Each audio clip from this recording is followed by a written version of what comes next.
Well, hello everybody. It's Public Eye and my name is Fumi Inyoda. So picture a scenario where at birth, your life is not determined by the highest aspirations of your heart or your dreams or your vision, ambitions or goal, but by a death owed by your family. Well, that is a lot of many young women in a certain parts of crossover states of Nigeria. These young girls actually are known as money wives. Some married away as young as 8 years old, 6 years old, most betrothed to men old enough to be their fathers and their grandfathers from conception. Today, we are going to be looking at the issue of the money wives and what can be done to stop this tradition for good. Well, before we start, I want you to take a look at this. Sex slavery goes by many names in many parts of the world. And in most cases, the victims of this crime are female and children. Child brides, as they are known euphemistically, are children mostly under the age of 12, are married off to men, and from that point become de facto slaves as they are basically stripped of their rights. In May 2018, several news outlets in Nigeria and international carried the story of Rachel Aya, the 14-year-old girl who fled the home of a man she'd been married to since she was 5 years old. Rachel is not the only girl that has had this experience. She's in fact one of the few ones defying a tradition that has been going on in her community for years. The Keyi community is one of the many tiny villages that makes up the Becheve communities located between Cross River and Cameroon.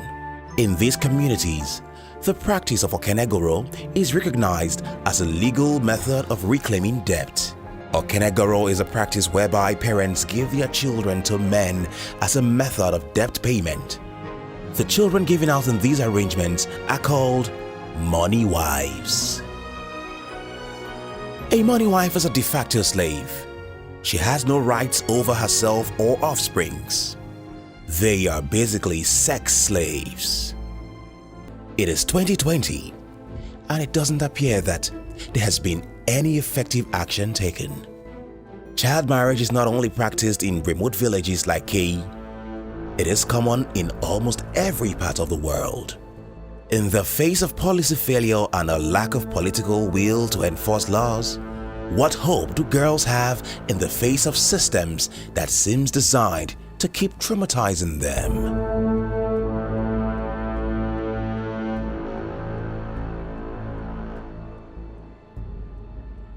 My guests this morning will be James Ibor and Ngozi Nwosu Juba.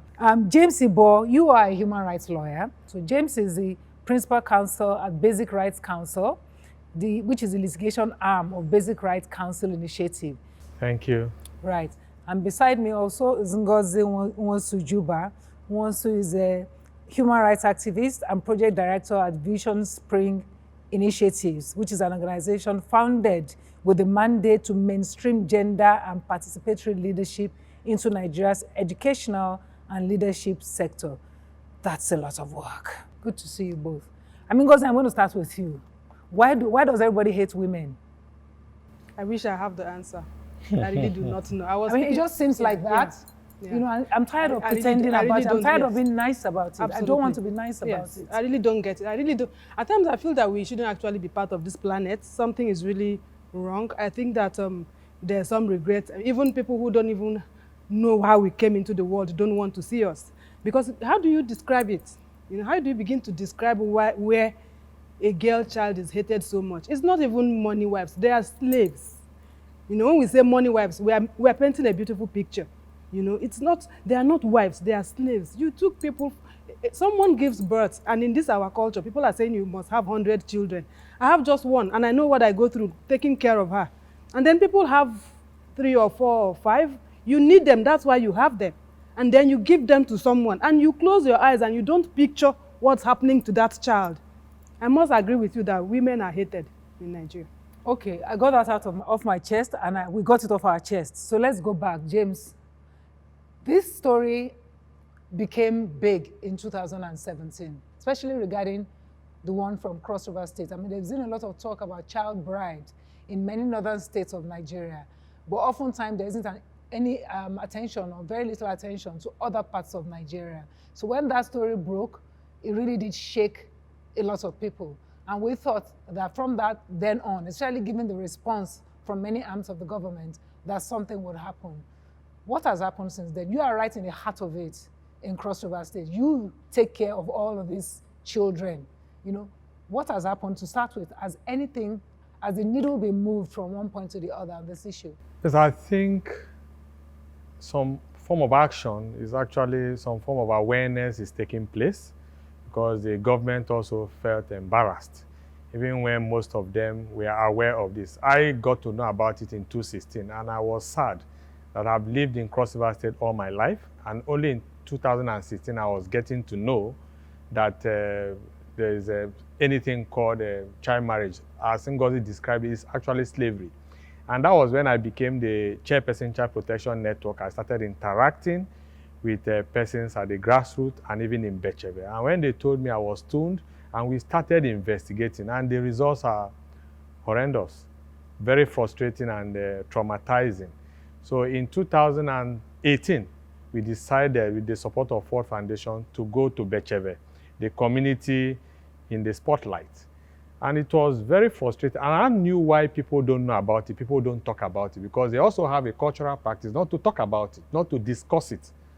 And it's very frustrating. So I'm aware the government have sent a National Orientation Agency, Ministry of Humanities and Social Welfare, and even Child Protection Network. We've done some campaign, but I think we've not done enough. The government will have to, maybe the governor has to relocate briefly to Bechebe and ensure the culture, because we have driven it underground, and it's more vicious and dangerous, because now nobody talks to us. When once you call any of them to interact with them, they told you, we've abolished it. But our investigation shows that it is still ongoing. Because what I wanted to know is what exactly the government has done to abolish it. Since that time, and I know it's still a short time in terms of changing cultural practices, what exactly were the actions, taken, so we can determine if those actions are actions of embarrassment or actions of shame? Quite frankly, the Cross River State government has not, as a government, done anything to show that they were actually embarrassed. They have not. But I'm aware that they have partnered with some civil society organizations, including my organization, to try to do some form of campaign. But we expected more. We expected more. After campaign, can we maybe get people prosecuted to serve as deterrent to others? Because these girls are still suffering. Many of them, including their chiefs, still have money wives. But usually, I remember when the government was so embarrassed, and with the support of the former governor's wife, Honari Duke, they dispatched some police officers to do a kind of campaign and orientation. They thought they came to arrest them, and they all took off. Since then, they've been very hostile. So we decided to continue the campaign, pending when government will begin to teach people a lesson, because it appears the campaign we are carrying out is not working. We just go gather people, tell them it's bad. We come back the next day, we realize that many of them still have these girls as slaves. Yeah, well, because a campaign is a response of embarrassment. It is not a response of shame or responsibility, because then what you said earlier is what will happen. Prosecution, the things that make life difficult for people. Those chiefs, for example, government paid the chiefs. Why don't we take away the money the government's paid to the chief? You return the wives, and then you can get your allocation for the month. Otherwise, you don't get it. We're going to come back to that. Let me come to you, Ngozi. Are these people not pedophiles? That's who they are. I was in Cross River in January, and then please let me. Yes. I'm not saying these people of Cross River. No, not Cross River people. I'm saying the people who practicing this. Yeah. Yes. Everyone who is a beneficiary of young children taken from their parents and given to you, and then you turn them to your wives or slaves or whatever you call them. That's what they are. That's what they are. And that's why, from what he's saying, that silence that he spoke about is a way of taking our attention from what the issues are, because it is wrong. And I don't want to blame the parents 100%. I was talking to my friend this morning from Cross River. I was there in January where we had a program on, and then we brought young women, we spoke to them. It was a project of Nigerian Women Trust Fund, and they said to us, it's happening in our community. It's still happening, young girls, and it got to a point that some of them got emotional, when they spoke about the young girls that are taking. If you say you want to blame them 100%, where is the awareness of what we are doing is wrong? What about issue of patriarchy and, okay, even the fact that we celebrate marriage, in quotes, Also, my child, even if she's going, it's like equally marriage, What about issue of poverty? So as you are saying, if we are embarrassed that we are saying that, oh, we don't want these people to know this is coming from Cross River, what should be our attention is how do we stop this? Something just occurred to me for both of you. Actually, if you have, hypothetically, and pardon me, maybe I have a wild imagination, could it be that a group of people who have tendency towards pedophilia got a community together and built a culture around this? How did the culture start in the first instance? Can you tell me, James? Well, it's difficult to know how it all started. Maybe 200 years or 100 years ago. And most times when we go there and interact with them, they say, look, we're born to meet it. You cannot abolish it like that. And I say, look, these are children's life. You're killing them. And we are playing games. You just come, do talk shop, orientation. But children are dying. Children are molested. These are felons. It's a criminal offense. It's codified in the Anti-Trafficking Act. It's there. It's also in the Child Rights Act. It's also in the Cross River State Child Rights Law 2009. And yet, not one person has been prosecuted. It is sad. An entire community daily dehumanizing women as slaves. And everybody feels is good. And we have also observed that the elite, the political elites, are not involved in this.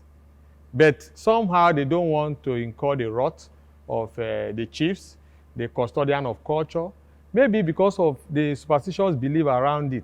We have a lot of them. They are not in school because they are wives, they are slaves to adult men as old as 70 years, to their grandparents. We have to get people arrested. People should spend their lives in jail. And you see this culture will disappear. So what is stopping the activation of the criminal elements so that people go to jail? I don't know if there's been a law, but I know that in my own culture, I wrote a report yesterday to a Guardian newspaper. We're talking about issue of women inheriting their parents, The Ibors, you don't inherit your father. The men can inherit. And I did experience when my father died, immediately my senior brother, who didn't build anything, who didn't contribute, locked a section of the house, and then left a wing to my mother and all of us. And so what has helped was the fact that the Supreme Court, they just upheld the fact that women can inherit. At the lower court, they passed it, and then Supreme Court upheld it. I don't know if there's any law like that in Cross River, because if we can have a legal backing, apart from other actions that we are taking. For instance, what they are doing in the Boko Haram areas, how they are radicalizing young people is sending them to school. UNICEF is doing that. Immediately these children are educated, their parents begin to see the benefits of education. That's like a kind of long-term thing. But in the meanwhile, can we work to, even VAP Act, I don't think Cross River has passed VAP Act. No, the truth is, if you look at the Anti-Trafficking Act, it clearly prohibits debt bondage, child marriage. The Child Rights Act 2003 prohibits child marriage. The Child Rights Law 2009 prohibits child marriage. And we have other legislations in Cross River State that makes it criminal. In fact, the punishment is life imprisonment. And yet, not one person is actually implementing the law. Enforcement is our biggest challenge. And by the way, I want the specifics. I want the audience at home and in the studio to know the specifics of this thing. Because, for example, a child could be married before she's even born. Or she could be married off at any point in her childhood. Betrothal. Betrothal. So anyone, and this person can take her into the house. If the man dies, he can pass her on to anyone else. Yes, she can be inherited by the son or the relative. Yeah, so, yeah, that's nasty. So they can do that. And the girls have no right over even the children that they bear for any one of these men who they may be passed down the inheritance line with. Okay, I wanted to make that clear. So going back to the issue of prosecution now, what, hypothetically, there was a young woman here now and one wanted to get justice for her. How does that even happen? Who starts the process? Well, the Nigerian Police Force first is the chief prosecuting agency. We also have NAPTIP, We have NAPTIP office in Uyo, and they have their presence in Cross River State. And we've reported these cases to them. And they've also expressed their challenges that the place is a very hard and difficult terrain, the people are hostile, and that is the same excuse the police give. And remember, we also have the Universal Basic Education Act that makes it compulsory for these children to be in school. They don't have any decent school in this community. Like when we visited Keyi, they had a building they call a primary school. They don't have a secondary school. And I wonder how children even sit there to learn. The nearest decent school is in the headquarters, or Baby. Then up the ranch around Kigo, they have some things that look like a school. Then children trek hours, like 2 hours. First, remember, you can't drive into Keyi or Imale that have boundaries with Cameroon. You have to walk for about 2 hours. We walk 2 hours, although the children told me they walk 30 minutes. But we walk about 2 hours to get there and 2 hours back. And the terrain is so difficult, you'll be climbing mountains, and there are people living there. Most of the women, when they are pregnant and they have labor, they have to carry them, they will tie them to sticks, and carry them all the way up to the ranch, where they can access Medicare, and sometimes, or most times, many of them die as a result. You know, so I think we have very weak institutions. The police do not have the capacity to intervene. NAPTIP do not have the capacity to intervene. It is the duty of government to ensure the essence of governance is to protect lives and property. Children are dying, they are not being protected. And why do we have government? So government have to empower the police, they have to empower NAPTIP to move in and ensure that this practice stops. It seems like the area is very remote. You know, I mean, just the description of 2 hours of hiking into, you know, the hills. I've seen pictures of this location at the same time. It's stunning, just beautiful. You know, I mean, that's the paradox of, I think, Nigeria in many ways, you know, because there's so much potential even in that place in terms of what's possible, but there's need for the, just sort of like the spark to come from the government in terms of development and infrastructure. How much of this challenge that we have, because it has become a culture, one of the things I've learned through the years is that oftentimes what we call culture are people's reactions to either their environment or something that has developed due to a necessity in that space. I questioned that, you know, a group of people who possibly have pedophilic tendency live so far up the hills in the first instance. So I questioned how that took place in a place like that. If there's a deliberateness to that, I don't know. But the fact of the remoteness also makes it difficult given what the issues are with governance. So it goes back to the political will of the government to be able to do what they want to do. But I want to ask a question. How much how much of this is poverty and how much of it is, you know, some sort of idea of culture, so that we know what we are dealing with, so that you can't get people to change behavior unless you give them an alternative. Yeah. So it's actually an issue of political will. Maybe I know that government run to areas where there are things that are beneficial for them. I don't know, maybe there's nothing in that community that is attractive, that can attract government. The popular ranch okay. resort is in this community. So Obudu Cattle Ranch is there. So wait. How far is Obudu Cattle Ranch from this community? Obudu Cattle Ranch is in the heart of Bechebe community. They are the host community. Exactly. So many powerful people go to Obudu Cattle Ranch. If it is made clear to many powerful people that by going to Obudu Ranch, you are slaughtering people, you are participating in modern day slavery. If people don't go to Obudu Cattle Ranch, the government will have to do something. It seems to me what I hear both of you say is that there is a short-term plan and a long-term plan. You know, there's also a big cultural and perception thing going on. And a lot of that changes when you see alternatives. You know, I mean, my job is about narratives. And I know how powerful narratives are when you see the alternative. So I want to pedal back to the criminalization bit. How do we give the government the will? Because they have a lot of issues, and some of those issues are divergent. So you have to kind of like narrow their vision into the one you want them to do. How do we get the Cross River State, let's be specific about it, how do we get the Cross River States of Nigeria to decide that today there will be no more money wives in our states? That was one of the reasons why I accepted to come to this show. And to use this opportunity to tell the Cross River State governor that his brothers and sisters are slaves. And the only way to remove that tag because he prides himself as the digital governor. In the 21st century, the issue of slave trade in Cross River State should not be mentioned or should not be associated with his government. It's associated with his government. The wife has admitted it and promised to eradicate it, but it is still there. I think the governor has to take drastic steps. First, bring health centers, schools, and maybe jobs and employment to make the people feel first accepted by government. So they can appreciate government more when they tell them, end this or we'll prosecute you. So if by the time the government closing, because it's a border community that seems to have been neglected, by the time the government will create roads, because there are no roads, they are hard to reach places. If there are roads, they will be able to sell their farm produce, they will start making money, many of them will be lifted out of poverty, their children will start to go to school and learn skills, and it will be more easy for even NAPTIP or police to access these places and get people pay for their crimes. What do you think can be done to actually make that a reality, make the state government at least take this beyond, beyond talking about it? I think that the advocacy they're already doing in Cross River, it's one of the things that need to happen. And I think that also media visibility, because also like he said, he talked about being embarrassed. It's actually what makes them to begin to do what they're supposed to do. Like it's a kind of let's name and shame Cross River State. By the time we start doing that, because right now he prides himself as someone who's creating employment and all that.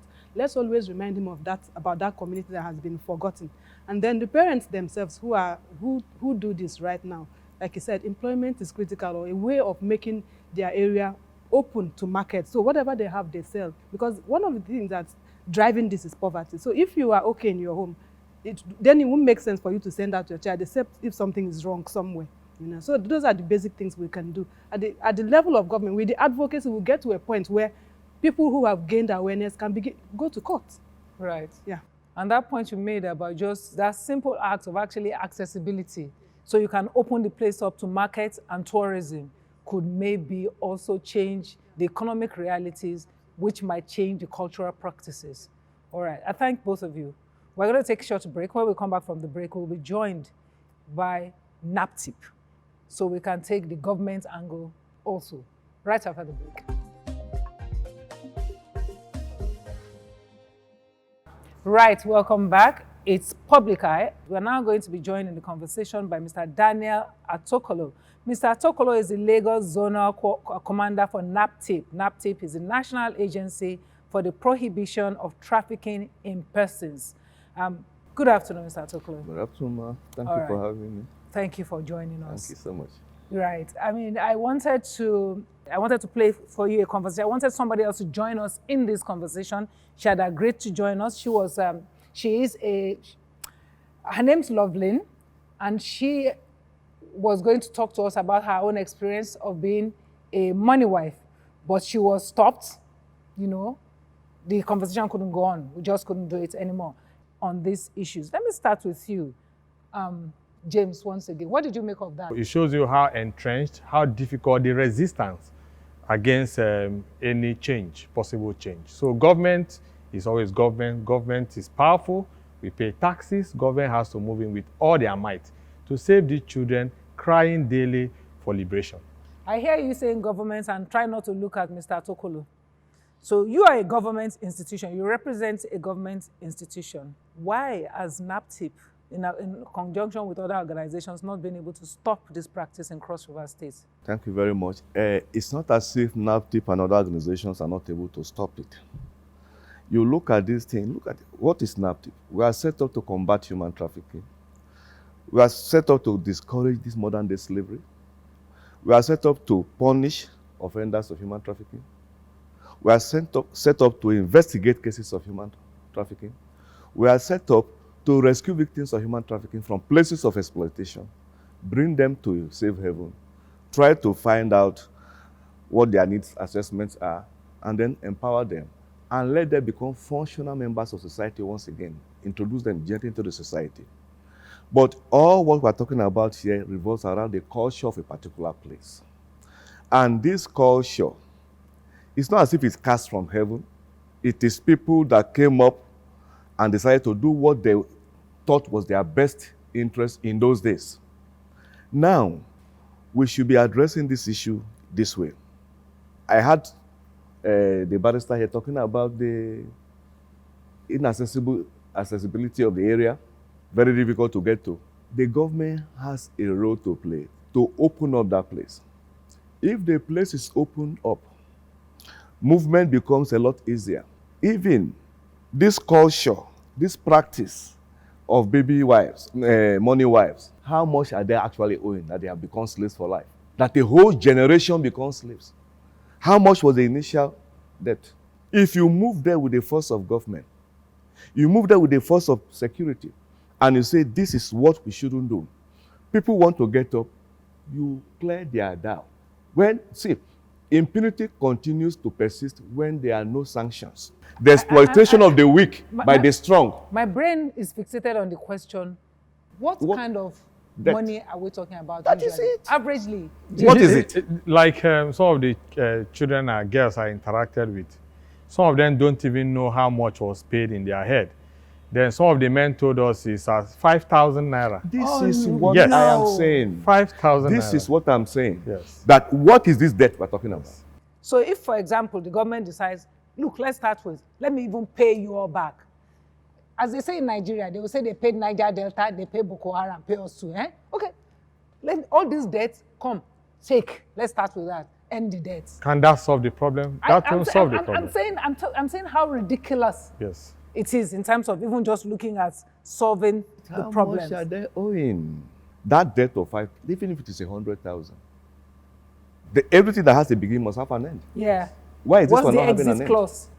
Now, Okay. the question is government policies should not be perpetuating or promoting crime, because by the time you pay off, others will still get married and they want to be paid off. No. We are talking We're of not- coming with a counter narrative. Yes. Look, this set of human beings have been enslaved because they were owing.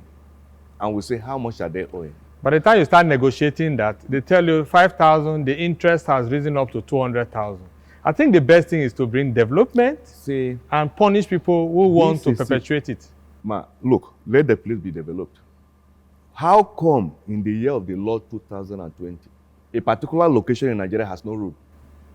Okay. No I want to school, understand- no water. In NAPTIP, we believe that we say the fight against human trafficking is for the whole of government and the whole of society.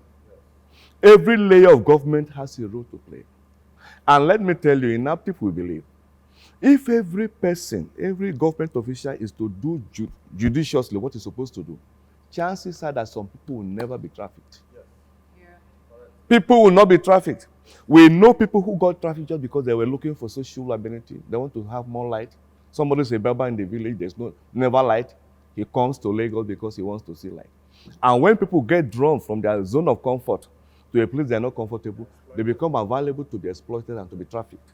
That is why in NAPTIP we're talking about the hall of shame, where we shame people who have been convicted. Once you are convicted, we publish you.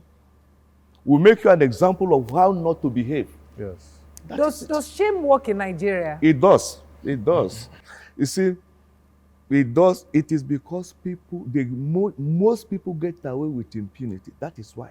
I hear you when you talk about the larger issue, of trafficking and slavery and all the kinds of human trafficking that goes on inside Nigeria and from Nigeria to other parts of Nigeria. It's really opportunistic and really preys on the ways in which the underdevelopment under which we live.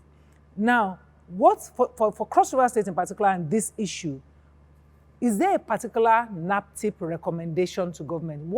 Do you know what kind of bilateral action is going on now? The government remains the major patron in Africa. They have the power to get things done. We are looking at a scenario where the government decides to say, look, let's open up this rural area. Let's have another new deal. Let the public infrastructure work become this thing. If you can't finish it this year, do the next one. Open up these places. Once the places are opened up, you are talking about school. There are no schools. Open up these places. I am telling you, make rules get there. Put schools. If there are good rules, teachers will be ready to go there on posting. What Then kind the of people, police, what kind of community? the police, In Nigeria, the police is the foremost security agency organization. Both Army, Air Force, Navy, Civil Defense, whatever, they are creations of the police.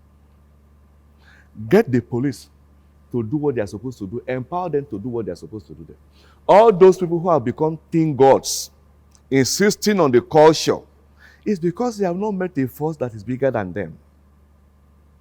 An institution. Look, once they force the state, the Nigerian state decides to enforce laws, there are already laws. There are laws in this country.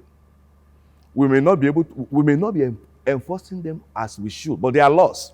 Let those, don't even go and make new laws. Let those laws be enforceable.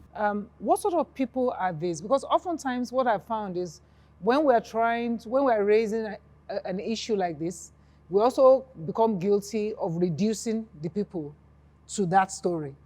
You know, what kind of people, because they are talking now about something important where, you know, what their own potentials are. If the story was different, what could have been happening there? What sort of people are there? Yes, they are farmers. They produce a lot of bananas and agricultural produce, potatoes. They also rear animals, like even cattle, and because of their climate. Interacting with them, many of them tell us how they struggle to even sell their farm produce. And I think it has also affected the way they see, like the issue of there's no government presence generally.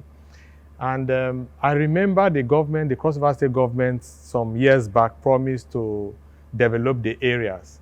And the first thing they tell you when you come into these communities, they tell you, are you government? Are you coming to develop our areas? So I think that incentive will help to, you know, reducing, if not eradicating, the practice. The western part of the world that we envy so much, they started their development from agrarian communities. Yes, they developed from agriculture, you know, to industrialization, now to technology. It's one after the other. So, and I found farming communities around the world to be some of the most innovative in the world. Somebody mentioned earlier that they also speak different languages, you know. So yes, they do. For the first time, I discovered that they have two languages they speak at the same time, and they understand themselves. Yeah. Women speak a different language, men speak another language, but they hear each other. Really? And it's a culture we should talk about because it's beautiful. When two different persons in the same family speak differently, but the both of them understand themselves. Well, I would like to understand. I don't even know how that works. So the reason I'm making that point is that this is a microcosm of the Nigerian situation where the people are really, really potentially vibrant and powerful. They're ready to work. They have the resources. They can do all sorts of things. Now, what we need, because the government is either an hindrance or an enabler, or just ignores people. So for this particular case, as in the general Nigerian case, is really where government starts to play actively that role of enabler of development. And since 1995, when I started, and I've been talking to government, whether it is through newspapers or television, I have seen generations of people come and go. Some, unfortunately, have passed on that I have spoken to. I myself will not always be here. But the thing that I've heard over and over and over again is, it is government's will, if the government has will. When is government going to have will? Which generation of Nigeria is going to have the government with will? People need to come together. What is the role of the opinion leaders around that environment? We know they are senators, we know they are House of Reps, we know they are the elites there.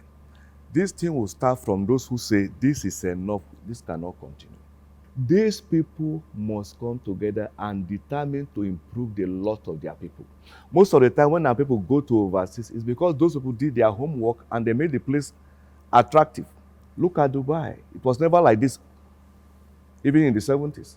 Look at this. So we're talking of people who have the power to bring development to their area, to come together. As they come together, they are equally part of the government. I said I was not going to do a show in Nigeria again unless I can elicit promises from individuals, institutions, and even the citizens as to this is what we are going to do to change our lot. Because I think that one of the challenges that we don't understand collective self-interest, what true self-interest is about.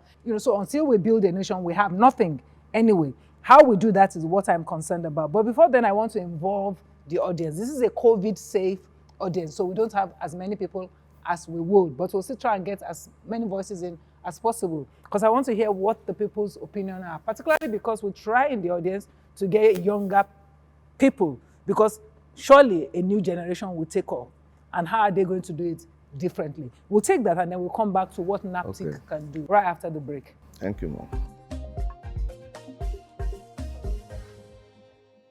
Right, welcome back. So I'm going to go directly to my audience and ask for comments and questions. Do not do the Nigerian thing and waffle. Just go on. If you do, I might not see it later, if you know what I mean. So let me start. I always start with the ladies. Hi, my name is Ene. My question is, since you said that place is remote and inaccessible, what if these money wives decide to break out of the marriage?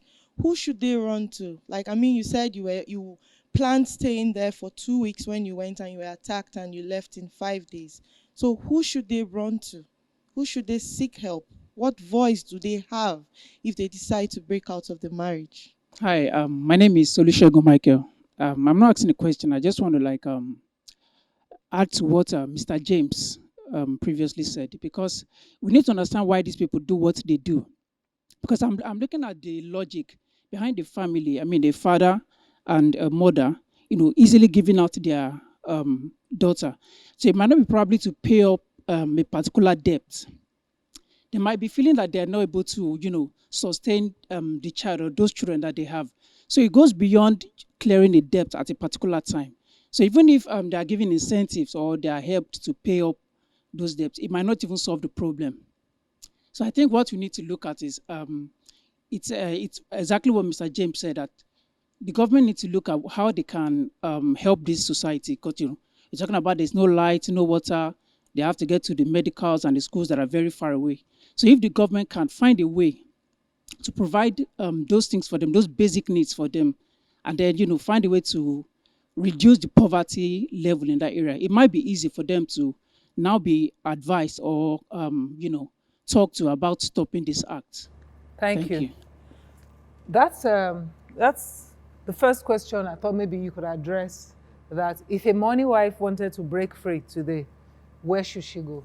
They are torn between the superstitious belief that as we run out, we may die. And they have these very unverified stories that A ran out and died mysteriously and all that. So these are things that are fueling the belief and has held some of them hostage. Then we have a few of them, very courageous, have actually pulled out and nothing has happened to them.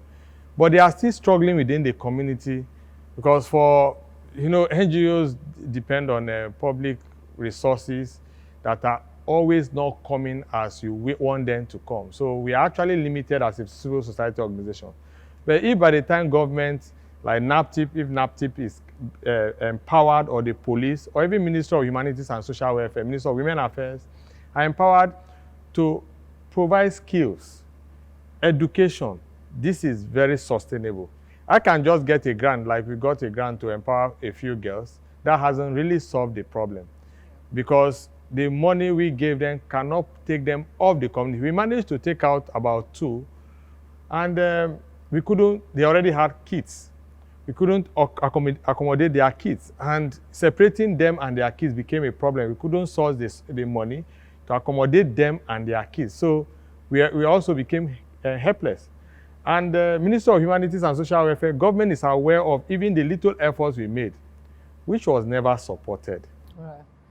Okay, because I want to go to solution, and actually we've come to that point and you were going to go. Does NAPTIP have representation close by? We're in Uyo. I'm from Uyo, Zonal Command. Cross rivers are being administered. But like somebody was saying, where would they run to? NAPTIP were empowered to rescue victims of human trafficking. This money wife, money marriage is purely human trafficking. That's the common denominator, is a human trafficking offense. And we have laws to deal with it. But let me tell you something, that if it has become culturally acceptable, you find it difficult to get witnesses. We like to punish offenders of human trafficking. We like to get to that community, rescue one person, bring the person to the shelter, bring the woman to the shelter, counsel her, rehabilitate her, do her needs assessment. What would you rather want to do? We have referral pathways, we have NGOs that are ready to partner with us for some classes of people, and we can, through those referral pathways, do something. But we are not a Red Cross that just goes to rescue people. We want to punish, because if you don't punish, it will be a continuous cycle. And how do I punish if I don't have witnesses? Most of the problem you have, human trafficking is always, most of the time, within the family. A family member played an active role in the traffic of somebody. And the person comes back from the point of exploitation. The person is very angry. I know my father trafficked me. They sold me to this person. They sent me to go and bring money so that I can build house, the next house, as Carol went or Evelyn went and did this. I should do my own. I'm not happy. I almost died. What I'm trying to say is that as long as the environment is agreeing with this practice, like this cultural stereotype you are saying, that if I agree, look, NAPTIP, we have there's actually a juju belief to back NAPTIP, that all I'm basing. NAPTIP, there was a time in this country, I don't want to call the environment. We went there, a particular juju man was administering oaths and making it difficult for us to get witnesses. The man was picked, brought to this Lagos. The heavens did not fall. The moment they saw that this man could be arrested, That was a demystification. they started talking. We need to carry behavior change communication to them. Right. Behavior change communication is to give a counter narrative to what they believe in. And then we show them examples of people who have come out of this particular experience and they are doing well now. Those people become the ambassadors of NAPTIP, ambassadors of good living in their environment. But it is a long-term project. But for the meantime, it's empowerment of the place. Let them have something to do. Give them individual pride in the work, in the money they can earn for themselves. And then Look, the reason why we have governments is that left to themselves, where people don't create opportunity for expansion, expression, and survival, the dominant would overpower the weaker. That is why we all entrench. That is supposed to be the agreement. Nigeria can argue that we didn't agree that place, but we are here today. We all agreed that governments at different levels, we gave them part of our own mandate, our agency, to manage that thing. And if they are failing, then we are going to fail. I think that that's one of the things we must understand. And so it's important that institutions and governments do their work or are made to do their work, which is where the citizens come in. Because one of the things I hear these days is when I hear people say, oh, maybe also the private sector can do it. No, the private sector cannot do it. Not even in the great America where people think it's so capitalistic that it's only market driven. It's only the market that it is not true. Those institutions must work.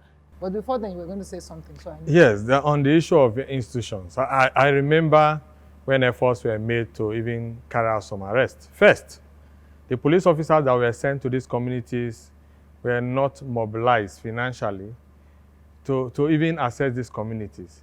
Just because the story broke out, the government felt embarrassed and the commissioner of police was asked to effect arrest. But ask yourself, let's not pretend. Do they run an impress system where police officer wants to carry out an assignment, they draw money from a particular place, they fuel their vehicle, service their vehicle, they will take care of. From that money, they can feed themselves, they can carry out arrests, they have handcuffs, they have guns, they have also social workers, they have ambulances. We don't have that system, let's not pretend. The Nigerian police force, and even NAPTIP, they are terribly underfunded. They don't have the capacity, and until we begin to look at their budgeting, their expenditure, or even track expenditure, then we are not going to solve the problem. Because there are few police stations there. If you go there, you see that they are looking as even wretched, dejected as the people. So I know this because we do this show, and oftentimes this is one of the ones we don't have the police on. Almost every show we usually have to have the police, and once you drill down, you come back to that issue with the police that they themselves are they themselves are kind of like a victim of the system. Yes. So the issue is, let me narrow it to this particular one and see what we here can actually do. And then we can talk about the larger impetus of what to do. Because one of the reasons why I kept asking, let's get an audience of young people in, is that maybe another generation would be informed, you know, with just the details of what needs to be done. So they know exactly what they are going for if they want to change their own future. Regarding the money-wise, what can you commit to that NAPTIP could do? Is there anything that both of you could commit to working together on? And we could commit to making sure that at least everybody knows about it. Well, let me talk about advocacy. There's a dearth of advocacy for now. The zonal commander in Uyo, we are of the same stock. He's ever going out to talk to people. Advocacy. And he does it. By the time your organization comes, from this meeting, I will call him and I'll say he should look forward to having a gentleman come to see him or by phone. And then forever we keep going out. We'll now look at what more buttons can we push between NAPTIP and you, your organization. What buttons can we push? Let the conversation be ongoing. Look, the local government chairman, when last did people visit him?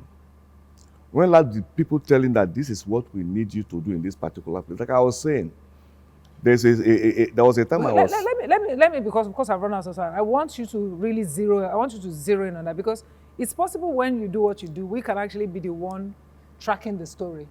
Because you can pick. For instance, we have data. We have some very vicious money husbands who have refused to release the girls. So I can give you information about them. You see, this is what I'm saying. We have one. Look, like I said, impunity will continue if people don't pay for what they have done wrong. If we have such an information from you, we'll process it into an actionable intelligence. You don't need to know when we'll go there. But the moment the person is picked, as you are saying, it's very powerful. It's not more powerful than government. I hear when both we of you. go for him and he is picked, the fact that he's even undergoing interrogation and investigation will let people around him know that this man is not an almighty as they thought. No, this is the situation. The law has actually made provisions on what to do even when the survivor is not even testifying, because you can understand why the survivor sometimes doesn't want to say. And there are provisions in our laws on what the prosecutor or the prosecuting agency should do in what the I hear both of you say yes. is that you, Barrister Ibor, will provide a list of what you call vicious money husbands to NAPTIP. And NAPTIP, through Mr. Atokolo, through the DG. Through the DG. Yes. You are going to communicate this to the DG. Yes. Trust me, if you need me to call the DG, I will make the phone call. Okay. So, as public eye, we'll follow this. It's done. Right? Going forward, what I would like to say, because you've said it over and over again, you keep saying it, is that we have to build institutions. Yes. NAPTIP needs to be strengthened. Yeah. Police needs to be strengthened. Everything needs to. The reason why those institutions are weak in the first instance is the C word, isn't it? Yes. Corruption. Exactly. Right? Yes. It's corruption. And oftentimes when we talk, we've made corruption. I hear Nigerians say with pride that, yes, everybody not a thief. There's a reason why everybody not a thief. It's because that's the only thing that works. But does it really work? If it works, shouldn't our lives be better? Since it doesn't work, what is the alternative going to be? That's my challenge to the audience, who are mostly younger people and the ones that are watching at home, the citizens. At what point does Nigeria say enough against corruption? Not corruption of the other ethnic group or the other religion, but or the other party. or the other party, but corruption of everybody. That's our show for today. Thank you for watching. Thank you, Barrister Ibor, for your work and for coming. Thank you for coming. It's a pleasure to see you, Mr. Tolo. Thank you so much. We will follow up with you. My regards to your DG. I've had many things done in the past with NAPTIP and all their different organizations. Thank you. It is our desire that your organization be strengthened even Thank further. you so much. Thank you. Thank you, everybody, for watching the show. Remember what we say. Watch yourself because we're watching. Bye-bye.